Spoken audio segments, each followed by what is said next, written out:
Okay, Assalamualaikum warahmatullahi wabarakatuh. Kita continue dengan lukisan isometri.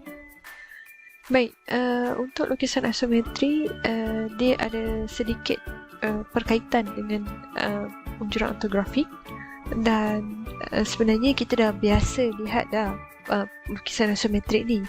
Semua objek yang diberikan dalam topik unjuran ortografik tempoh hari adalah objek yang dilukis dalam bentuk lukisan isometrik. Okey, apakah itu lukisan isometrik? Lukisan isometrik adalah lukisan bergambar yang menunjukkan 3 dimensi, iaitu ukuran kelebaran, ketinggian dan kedalaman. Okey, dan lukisan isometrik ini memperlihatkan 3 pandangan sisi, iaitu pandangan atas, hadapan dan juga sisi. Jadi kalau kita lihat dekat sini, okay, kita ada pandangan atas, kita ada pandangan sisi dan juga kita ada pandangan hadapan. Kalau kita recall balik, ketiga-tiga pandangan ini adalah pandangan yang kita gunakan untuk membuat unjuran ortografik, betul? Okay, baik.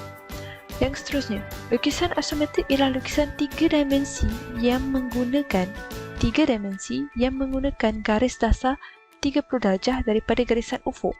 Okay, katalah ini garisan ufuk kita. Jika ini adalah garisan ufuk kita, okay, maka kita punya sudut isometri kita, lukisan 3 dimensi kita perlu mempunyai sudut 30 darjah di sini. Okay, jadi ini adalah sudut 30 darjah. Apabila dia mempunyai sudut 30 darjah, barulah kita panggilkan dia lukisan isometri. Dan sudut dalaman dia mestilah sudut yang sama luas, iaitu 120, 120 dan 120. Okey, ini namanya lukisan isometri. Baik, paksi isometri berkedudukan 120 darjah antara satu sama lain seperti yang ditunjukkan sebentar tadi. Ianya boleh diputar kepada sebarang keadaan asalkan jarak antara paksi masih sama. Okey, asalkan jarak antara paksi masih sama. Ada 3 jenis paksi isometrik, iaitu paksi biasa, paksi panjang dan juga paksi terbalik. Okey, mari kita tengok satu-satu apakah maksud setiap paksi ini. Ini adalah paksi isometrik paksi biasa yang menunjukkan butiran isometrik di sebelah atas objek dengan lebih jelas. Ini untuk yang menunjukkan belah atas yang lebih jelas.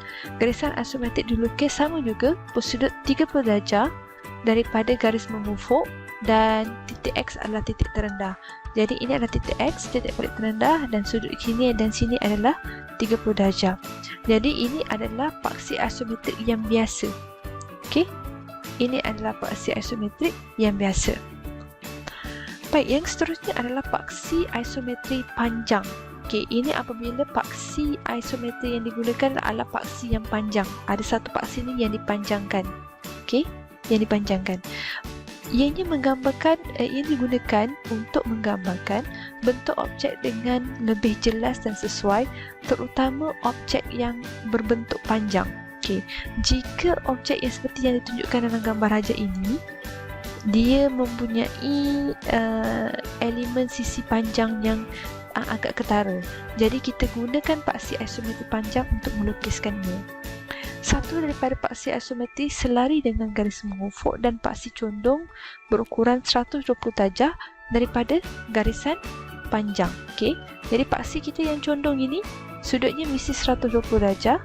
Sini pun mesti 120 darjah dengan paksi yang dipanjangkan ini. Okey, ini namanya paksi isometri panjang. Yang seterusnya, yang terakhir adalah paksi terbalik. Ianya digunakan untuk menunjukkan butiran isometri yang lebih jelas di sebelah bawah objek. Okey, di sebelah bawah objek. Ianya bersudut 30 darjah dengan garis mengufuk. Sama juga, cuma unjuran dia ni terbalik, dia di belah atas. Okey, X ni sebelah atas, X ni titik tertinggi lah. Okey, dan ini sudutnya 30 darjah. Kalau untuk paksi biasa tadi, X adalah titik terendah. Yang ini terbalik. Kalau paksi terbalik, X adalah titik tertinggi. Dan sudut antara garis mengufuk masih lagi kekal 30 darjah. Okey, yang seterusnya adalah cara-cara untuk melukis membina lukisan isometri. Ada beberapa cara. Okay, kita mulakan dengan kaedah kotak. Kaedah kotak ini adalah dengan menganggap objek diletakkan di dalam satu kotak isometri dan saiz kotak dibina menggunakan dimensi keseluruhan objek, iaitu ketinggian, kelebaran dan kedalaman. Okey, kita tengok pada kaedah kotak, ini tutorial 1. Okey, jadi saya nak semua pelajar untuk buat betul-betul tutorial ini. Keluarkan segala peralatan asas lukisan. Okey, dan buatkan tutorial ini satu persatu daripada awal hingga akhir, ya. Baik, untuk soalan yang tutorial yang pertama, kita akan lukis lukisan isometri berdasarkan pandangan ortografik serta arah pandangan yang diberikan. Okey, so arah pandangan diberikan adalah dari sini dan ke sini. Yang ini adalah pandangan atas dan ini adalah pandangan hadapan.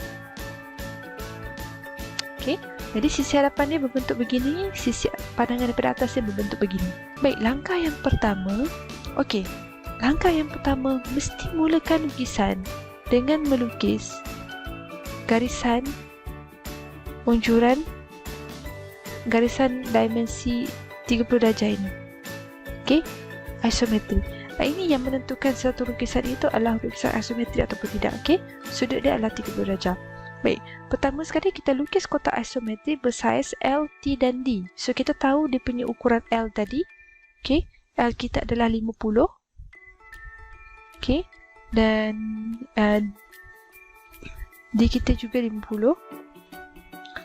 Manakala T kita adalah 28. Okey, jadi kita lukis kotak dia seperti ini. Dan langkah yang seterusnya, kita pindahkan ukuran X, Y dan Z kepada kotak isometri. Jadi X, Z kita adalah 25. So, kita tahu kat sini 25. Okey, dan X kita adalah 14. Dan Y kita adalah 20. Okey, jadi kita pindahkan ukuran mana yang kita dah tahu. Kita buatkan garisan dia. Okey, sebab kita tahu yang ini garisan dia.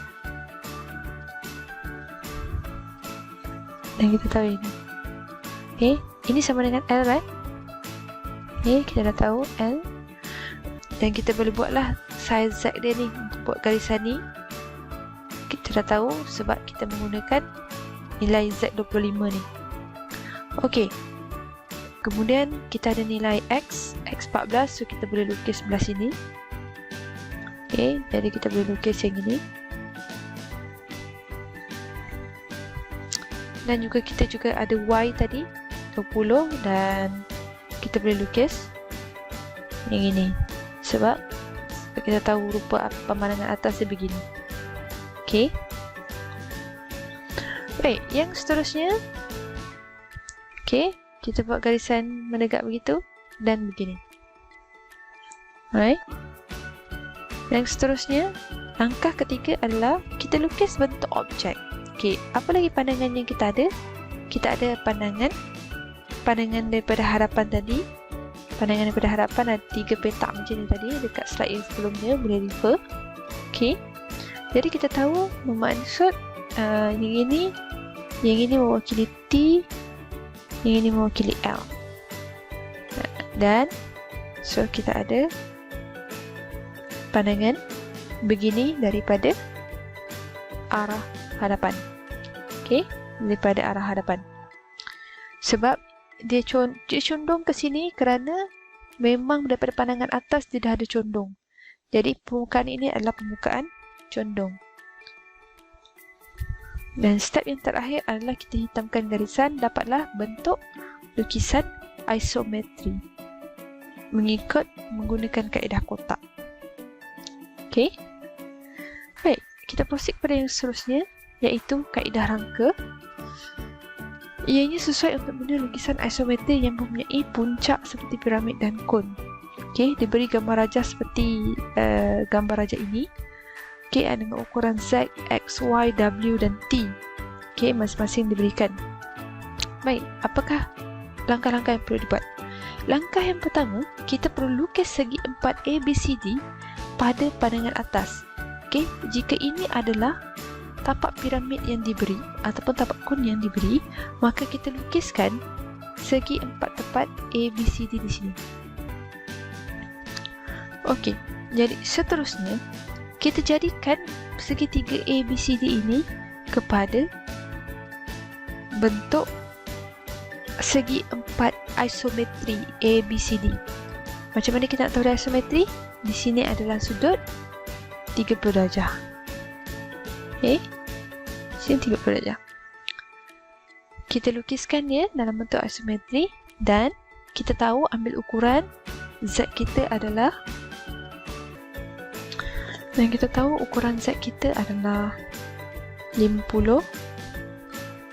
dan kita ada ukuran Y kita iaitu 65. Okey, jadi kita buatkan tapak dia dulu. Okey, ini adalah tapak dia menggunakan hanya Z dengan Y saja. Sebab yang satu lagi adalah titik pada bucu B. Okey, selesai tapak dia. Yang seterusnya, kita gunakan nilai X ini, which is X sama dengan 55, untuk mencari titik tengah bagi piramid tersebut. Kita akan lukis ketinggian piramid mengikut ketinggian T melalui titik M. Dan T yang diberi adalah 80.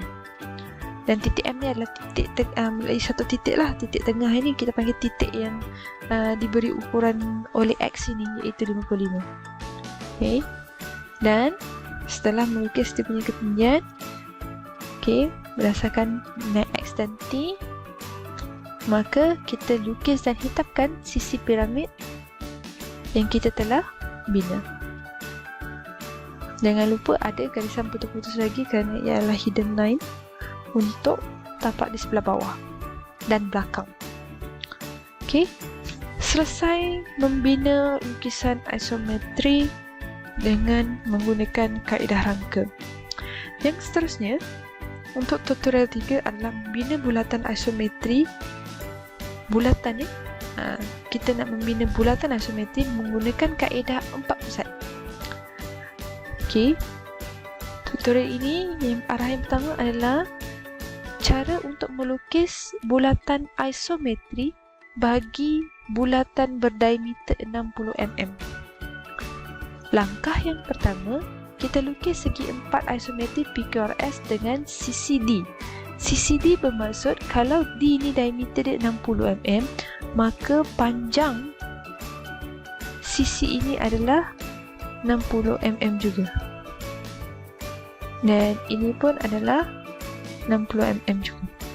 Okey, maka kita binakan segi 4 isometri terlebih dahulu. Langkah yang kedua, lukis garis serenjang pada penengah sisi segi 4 isometri PQRS. Mana penengah? Okey, ini penengah Ini penengah, ini penengah, ini penengah. Dia pembahagi dua sama. Dia dekat tengah-tengah. Jadi kita nak sudut 90 darjah di sini. Adakah ini line dia 90 darjah? Mungkin. Jadi kita akan tengokkan. Okey, ini adalah sudut penengah. Ini adalah penengah.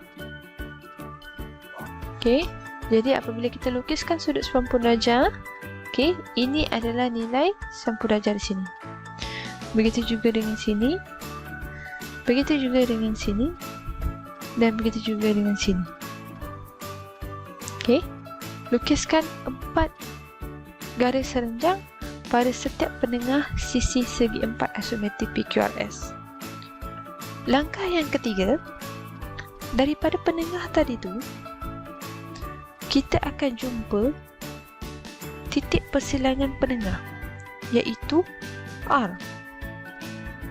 Okey, berpusat di R dan juga P. Okey, kalau kita tengok balik, garisan ini dengan garisan ini bertemu di R, garisan ini dan garisan P ini bertemu di P. Untuk langkah yang ketiga, kita akan membina lengkuk dengan berpusatkan P dan R, titik persilangan tadi. Maka tembak di P, buatkan lengkuk berjejari J. Okey, berjejari J. J ni tak kisah berapa, janji dia menyentuh penengah sisi Q dan juga penengah sisi S ini.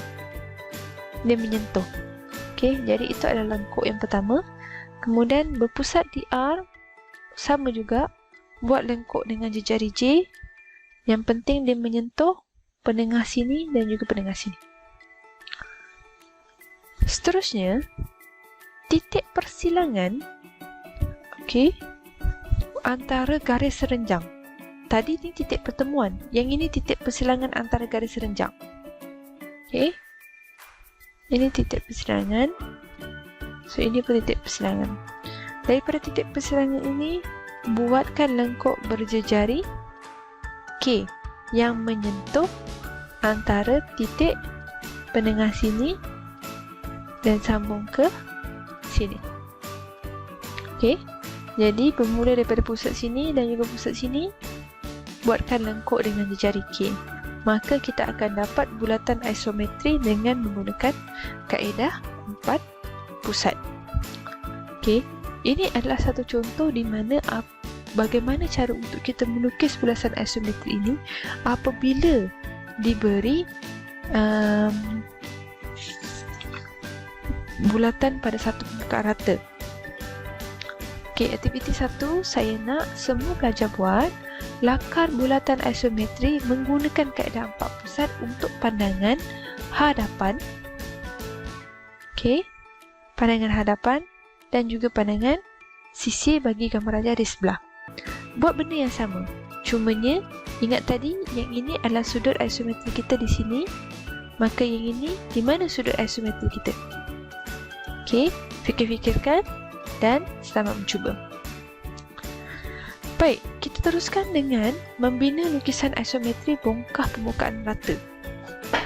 Ini adalah tutorial yang keempat.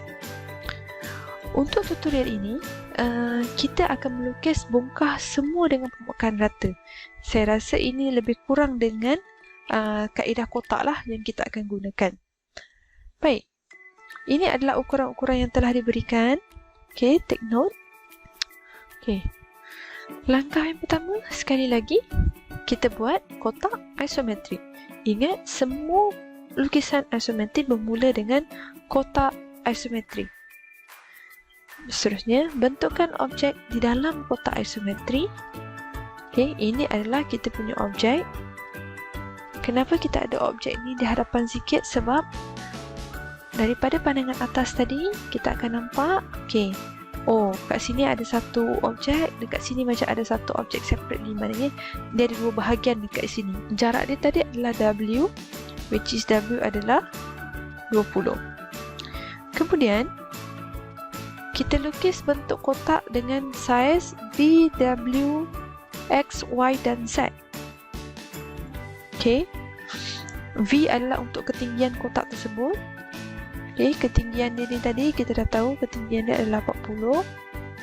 Dan Z adalah ketinggian kotak ini. Ketinggian V ni adalah ketinggian daripada tapak. Z ini adalah ketinggian kotak ini. Dan Z adalah 15. Manakala X adalah 15 dan Y adalah 25. Okey. Dan langkah yang terakhir, kita hitamkan garisan objek di mana kita tampak yang ini adalah objek di bahagian hadapan dan ini adalah objek di bahagian belakang.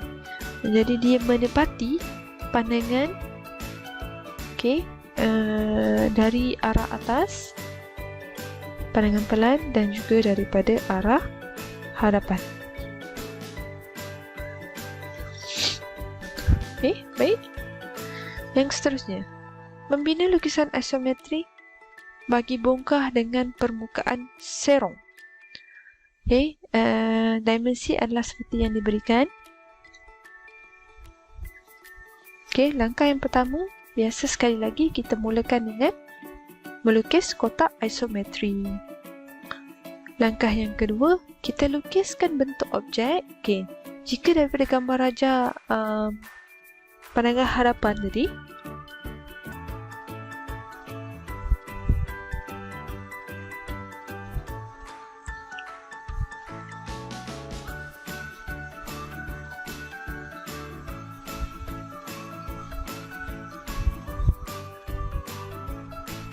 Okey. Dan juga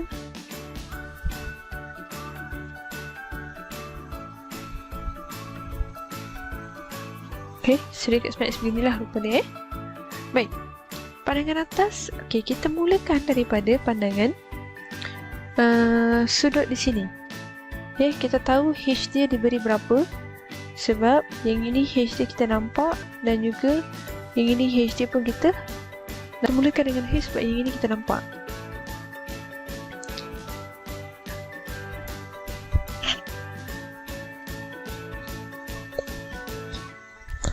Dan kita tahu juga kita punya jarak Q berapa.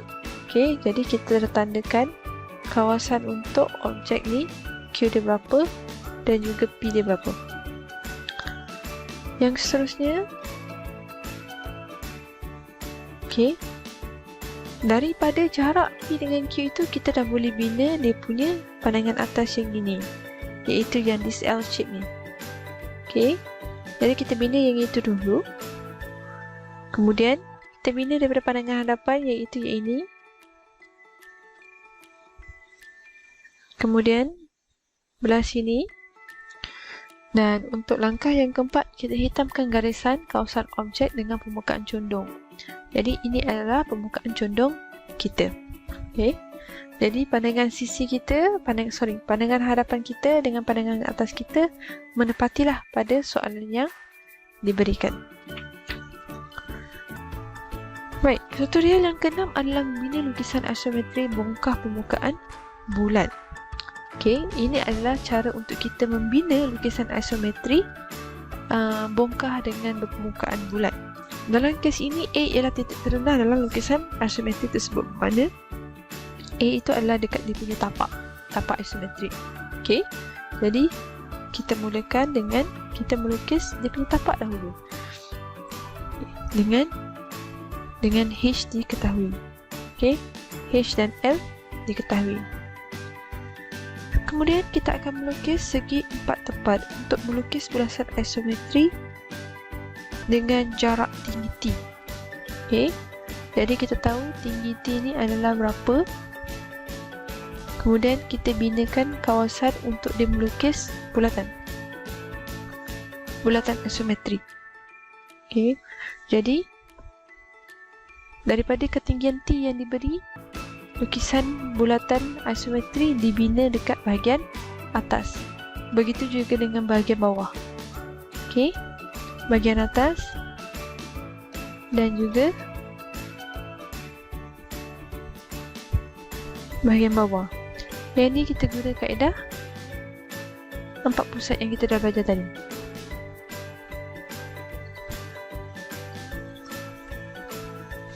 Dan langkah yang terakhir, kita hitamkan garisan objek. Untuk tutorial yang ke-11 adalah membina lukisan isometri bagi bongkah yang mempunyai permukaan oblik.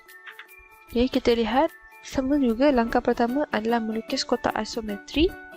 Seterusnya kita tandakan dengan lukisan ukuran V, W, X, Y dan Z yang mana yang kita ketahui. Okey, V, W, X, Y dan Z. Jadi kita ada nilai Y, X, W, V dan Z. Seterusnya kita akan membina lukisan permukaan oblik. Okey, bila kita dah nampak begini melalui pandangan hadapan tadi, bermaksud ini adalah permukaan oblik kita. Maka ini adalah permukaan oblik. Dan akhir sekali kita pekatkan lukisan kita. Inilah permukaan oblik yang kita cari. Okey. Baik, sekian saja untuk isometri. Kita akan continue dengan lukisan oblik pula selepas ini.